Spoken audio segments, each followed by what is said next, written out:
Et bonjour à tous, bienvenue sur la chaîne de l'Hexamone Crypto. Nous sommes le lundi 22 juillet 2024, il est 7h50. On va faire un point bien sûr sur les news, on va regarder ce que nous fait notre Bitcoin et on va regarder les altcoins. Allez, sans plus attendre, on démarre, installez-vous confortablement. Il y a du lourd du côté des news, il y a du lourd du côté de ce que nous a fait la courbe. On va regarder tout ça.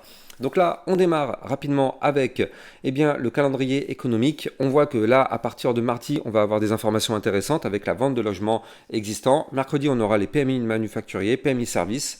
Et on va glisser doucement mais sûrement vers la fin de semaine avec vendredi les indices PCE Core qui sont des indices relatifs effectivement à l'inflation. Donc ça va être une semaine assez importante aussi à noter du côté du calendrier économique.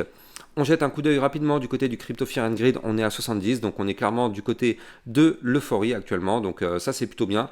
Et c'est lié aussi à pas mal de news, donc je vous en avais déjà parlé, là il faut bien comprendre que normalement demain, on devrait avoir le lancement des ETF Spot Ethereum. Normalement, parmi les premiers lancements, on aura l'ETF Van Eck, Invesco Fidelity, 21 Share, Franklin Templeton. Donc ça va être à surveiller de très très près tout de même parce qu'effectivement, ça peut avoir des impacts sur le cours. On voit aussi que du côté des ETF Bitcoin au comptant, en fait, ils possèdent plus de 900 000 Bitcoins. C'est assez important parce qu'en fait, ça correspond à 4,3% de l'offre totale avec des actifs évalués à environ 60 milliards de dollars américains. C'est juste colossal en l'espace de quelques mois tout de même, il faut le noter, ça fait que quelques mois que les ETF Spot Ethereum sont lancés et on a déjà autant de supply qui ont été avalés par ça. Donc c'est quand même extraordinaire. Autre petit graphique intéressant, on voit que là, en fait, c'est un graphique qui montre les cycles du Bitcoin. On voit qu'à chaque fois qu'on a un bear market, derrière, on a une poussée haussière qui va chercher dans un premier temps l'ancienne ATH et derrière, décollage de la fusée, avec bien évidemment un retracement intermédiaire. Et donc derrière, il arrive un joli bull run. 2020, ça a été la même chose. On voit qu'on a eu un retracement. Un premier pump, boum, on va chercher l'ancienne ATH, on se fait rejeter un petit peu, boum, on explose par la suite.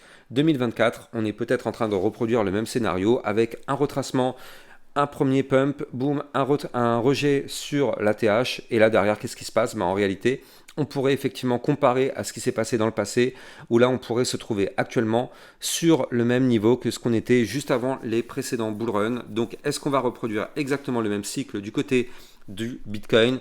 Ce serait vraiment très intéressant, mais en tout cas c'est vrai que ces graphiques ont vraiment l'air de se rapprocher énormément. Donc à surveiller en tout cas de très très près. Allez, du côté des news, on voit quoi? On voit que effectivement Scottie Pippen, vous le savez, la légende NBA, en fait il a juste partagé sur son profil Twitter juste une question, Ethereum ou Solana, c'est tout, juste ça la question. C'est quand même intéressant de savoir que même des légendes NBA s'intéressent à la crypto-monnaie. Ça, c'est très très bien. Ça permet à tout le monde effectivement de connaître un petit peu plus ce domaine-là. Donc en gros, c'est une sorte de publicité qui fait. Donc ça, c'est top. C'est top. Et on voit après derrière, au niveau des news, que selon le New York Post, Donald Trump envisage de nommer Larry Fink, PDG de BlackRock, au poste de secrétaire au Trésor s'il est élu. Il faut bien évidemment comprendre que BlackRock, c'est le plus grand fonds d'investissement mondial. Il a fortement investi dans les crypto-monnaies et les ETF. Donc clairement, si c'est le cas, ça peut être extrêmement intéressant. Et puis dans la foulée, juste après, on a appris que Joe Biden a annoncé renoncer à sa candidature pour l'élection présidentielle européenne. C'est une surprise, oui et non. On l'avait quand même pas mal anticipé ces derniers jours. On savait qu'il avait des petits problèmes de santé, donc effectivement, il est plus forcément apte à continuer d'exercer et de se remettre en selle pour un nouveau mandat. Donc bon, ça c'était plutôt prévisible. Maintenant, il a nommé par la suite, on va le voir ensemble, donc Kamala Harris, qui sera la candidate, enfin c'est pas lui qui l'a nommé, mais en fait c'est elle qui va prendre le relais, Kamala Harris, qui sera la candidate démocrate pour l'élection présidentielle de 2024, donc en gros c'est elle qui va prendre le relais. Et il faut savoir que cette personne-là, en fait, elle n'est pas forcément pro-crypto, mais en tout cas, elle est pro pour les nouvelles technologies. Donc, elle est vraiment calée dans ce domaine-là. Donc, est-ce que ça aura des impacts positifs pour Nvidia ou même peut-être, pourquoi pas, pour le secteur de l'intelligence artificielle? Écoutez, ça va être très intéressant de surveiller ça en tout cas. Du côté des news aussi, on a vu un petit post passer à propos du salaire des députés français avec tous les avantages qui va avec. Donc je vous le pose là. C'est voilà, pour moi c'est juste écœurant, mais c'est QFD hein, en tout cas. Mais voilà, je vous le pose là. N'hésitez pas de mettre des commentaires pour réagir effectivement en fonction de tout ça. Hein. C'est quand même intéressant de voir tous les avantages qu'ils ont et c'est quand même intéressant de voir qu'ils sont en train de nous pondre à chaque fois des nouveaux impôts, des nouvelles taxes et quand on voit ce qu'ils ont, franchement, ça fait quand même mal au cœur. Donc je vous le pose là, ça vaut le coup d'aller regarder ça, vous avez ça sur mon profil Twitter. Ce qui est intéressant, c'est que suite aux annonces d'hier, on a le token Trump qui a pris plus 11%, vous le voyez. Le token Trump qui se hisse dans le top 200, hein, donc ça c'est quand même une bonne nouvelle pour ce token-là. Et donc là, voilà, plus 11% hier, juste par rapport aux informations qui ont été données par Joe Biden. Par la suite, dans la foulée, hier soir encore, on a eu Elon Musk qui a changé sa photo de profil et Elon Musk qui a mis une photo des yeux laser du Bitcoin. Donc là, c'est intéressant. Bizarrement, hein, ça peut être une coïncidence ou pas. À vous de penser ce que vous voulez. Mais en tout cas, il met ça juste après, effectivement, l'information que Joe Biden se retire de la candidature.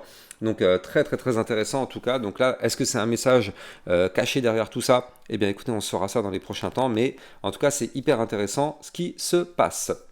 Allez, on va parler maintenant du Bitcoin, bien évidemment. Mais avant toute chose, je rappelle que tout ce que je vais dire dans cette vidéo n'est en aucun cas un conseil financier. C'est à vous de faire vos propres recherches. Et n'oubliez pas que le trading de crypto comporte des risques de perte partielle ou majeure. Alors du côté du Bitcoin, on a eu une clôture hebdomadaire vraiment très intéressante parce qu'on n'a pas clôturé n'importe où, on a clôturé pile poil sous la ligne de tendance baissière. Vous la voyez ici, c'est la ligne de tendance baissière, c'est le niveau clé qu'il fallait breaker. Il fallait absolument clôturer au-dessus des 68 218 $. Vous le voyez, on a été chercher cette ligne de tendance baissière au millimètre près. Malheureusement, pour l'instant, on est rejeté, ce qui est tout à fait logique. Hein, on ne break pas une résistance en one shot. Donc là, ça va être assez déterminant parce que là, on est en vue hebdomadaire. On a un magnifique bull flag ici avec un pump, puis derrière un retracement sous forme de canal. En général, ce type de pattern a tendance à péter par le haut pour aller chercher des points plus hauts justement. Donc est-ce que c'est ce qui va se passer du côté du Bitcoin? Bah écoutez, ça on le saura si on break cette ligne. Personne ne peut savoir si on va breaker ou pas. Mais là en tout cas, on a clôturé vraiment pile poil dessus. Donc là, on risque d'avoir peut-être une semaine explosive. Alors, qui tout double, hein. Soit on fait le même scénario qu'on a eu ici, où on a été chercher aussi la ligne, vous la voyez ici. On a été la chercher, malheureusement, elle nous a rejeté. C'est pour ça que ça a entraîné malheureusement un mouvement baissier du côté du Bitcoin, qui nous a permis d'aller chercher tout de même, il faut le noter, les 53 000 $. Est-ce que là, on risque de reproduire le même scénario, où on se fait rejeter, ça voulait dire que le Bitcoin n'était pas encore mature pour partir en bull run, ou est-ce que là, cette fois-ci, on pourrait breaker tout ça et faire un nouvel ATH, surtout que derrière, les bandes de Bollinger sur le Bitcoin en vue hebdo sont assez resserrées. Donc là, il faudrait qu'on arrive à breaker donc, la ligne que je vous ai donnée. Juste au-dessus, on a les 69 005, énorme résistance. Puis après, on aura l'ATH à venir breaker ici aux 73 800 $. Et si on break ces niveaux clés, là vous l'avez compris, ce serait pour prendre la direction des 75 000, peut-être même 80 000 ou encore 90 000 $ du côté du Bitcoin. Donc ça va être très très très intéressant de surveiller ça parce que bon, là, on est vraiment pile poil sous les niveaux clés. C'est extrêmement intéressant ce qui est en train de se passer actuellement. Donc, affaire à suivre, affaire à suivre. En tout cas, du côté du RSI, on est à 60. Donc, on est dans un léger surachat. Par contre, du côté du momentum MACD, là, vous le voyez, on est ici sur un momentum toujours contrôlé par les bears. Mais ce momentum pourrait changer demain. Quand je dis demain, c'est changer de possession, hein, changer demain. Et pourquoi pas, dans les prochaines semaines, avoir un début de momentum bull. On n'y est pas encore, mais en tout cas, ça peut sentir très très bon. Tout ça, c'est tout bon pour le Bitcoin, donc très très très intéressant. Là, du côté de la vue jour, souvenez-vous, on avait une magnifique épaule tête-épaule inversée. Regardez, elle est là. Hein. On a l'épaule, la tête, l'épaule inversée. Il fallait qu'on break la ligne qui est ici. Pour valider ce pattern, c'est chose faite. On avait breaké ici, donc le 19 juillet, on avait breaké, donc ça a validé le pattern. Derrière, on a eu effectivement la poussée. Comme on le voit parfaitement sur ce tracé, on a été chercher la ligne de tendance baissière. Donc justement, la ligne qu'il fallait breaker, en fait, que je vous ai montré tout à l'heure en vue hebdomadaire. Et donc là, on voit le rejet. Et donc ce qu'il faut bien comprendre, c'est qu'on est compris actuellement sur le Bitcoin entre justement cette ligne de tendance baissière et la ligne de coup de l'épaule tête-épaule inversée ici. Donc là, si on prend ma petite règle, dans les 9 à 10 jours, dans les 10 prochains jours, on sera fixé soit on break la ligne de tendance baissière, et là vous l'avez compris, ça pourrait propulser le Bitcoin ici à 69 005, puis ici au haut du range à 71 433 $, et pourquoi pas former un nouvel ATH. Ça c'est ce qui pourrait arriver si on break cette ligne de tendance baissière. Par contre, si on se fait rejeter, il faut bien comprendre qu'en dessous, on a deux niveaux de support, un majeur à 66 956 et le suivant qui correspond ici à la ligne de coup de l'épaule tête-épaule inversée. Donc il faut bien comprendre que tant qu'on est au-dessus de ces niveaux clés, on est protégé. C'est plutôt une bonne nouvelle. Là, pour l'instant, le Bitcoin est en train de nous faire que des choses bullish. Et je rappelle qu'on avait réintégré un range par le bas ici. Donc c'était le 15 juillet. On a réintégré par le bas le range. Donc vous la voulez, cette boîte violette. Et le but maintenant, c'est d'aller chercher justement le haut du range, parce que je rappelle que la théorie de trading veut que quand on réintègre un range par le bas, on va chercher par la suite son haut de range. Donc là, vous l'avez compris, du côté du Bitcoin, pour l'instant, c'est tout bon. On a juste à breaker maintenant cette ligne de tendance baissière pour aller chercher les derniers points hauts qu'on avait été formés et pourquoi pas partir en bull run dans les prochaines semaines. Ça me paraît bizarre quand même de partir en bull run pendant l'été. Donc là, moi, je pense qu'effectivement, on peut encore pousser un peu, aller chercher le haut du range, galérer quelques temps sur le haut du range, et puis pourquoi pas, vers le milieu du mois d'août, fin du mois d'août, on casse ce range par le haut, et on pourrait se relancer effectivement dans une seconde partie de bull run pour aller chercher pour moi la fin de cycle qui, à mon humble avis, aura lieu entre le mois de mars 2025 et le mois de mai-juin 2025. Pour moi, je cible effectivement ces dates-là pour la fin de cycle. Donc on verra bien, peut-être que je me trompe, j'en sais rien, c'est juste mon simple avis, c'est en aucun cas un conseil financier. Dites-moi en commentaire, vous, quelles sont vos dates cibles pour la fin du bull run. Mais voilà, ce que je dis, je rappelle, ce ne sont pas des conseils financiers, hein, c'est juste mon humble avis. Donc voilà. Donc là, du côté du Bitcoin, en tout cas, c'est tout bon ce qu'il est en train de nous faire. On va jeter un coup d'œil du côté du Solana, parce que lui aussi, hein, franchement, le Solana qui pousse, ça pousse vraiment pas mal. Donc on va jeter un coup d'œil du côté du Solana, on va aussi regarder après l'Ethereum, mais regardez le Solana ce qu'il nous fait, il pousse, il a été chercher hier les 185 $. Je rappelle que le Solana avait formé ici, vous le voyez, une figure chartiste de retournement aussi avec un double bottom. Donc il fallait absolument qu'on break ici les 154 $, c'est chose faite. Donc, est-ce qu'on a été chercher la target de ce pattern? Eh bien oui. Oui. La target, c'était d'aller chercher les 180 $. Donc, c'est ce qu'on a fait. On a été chercher les 185. Et regardez, vu que là, il y a la résistance des 180,04, on l'a breaké. Et qu'est-ce qu'on fait le lendemain? On revient retester cette résistance qui se transforme actuellement en support. Donc là, il faudrait impérativement clôturer la journée au-dessus de ce support-là et rebondir dessus pour aller casser le dernier point haut. Si on fait ça, ce serait bullish. Ça voudrait dire que le Solana pourrait continuer sa phase haussière pour aller chercher les 191 $ résistance, voire même la suivante à 197,82, ou encore, pourquoi pas, les 204 $ qui correspondent ici au haut du range, qu'il va falloir breaker absolument, parce que je rappelle que ce sera très très difficile de breaker ce niveau clé. Mais en tout cas, ce sera notre target, parce que là, quand on voit qu'on a réintégré ici le range par le bas, vous le voyez, quand on réintègre un range par le bas, comme je vous l'ai déjà dit, le but par la suite est d'aller chercher le haut du range. Donc là, ce haut de range se trouve à 204,98.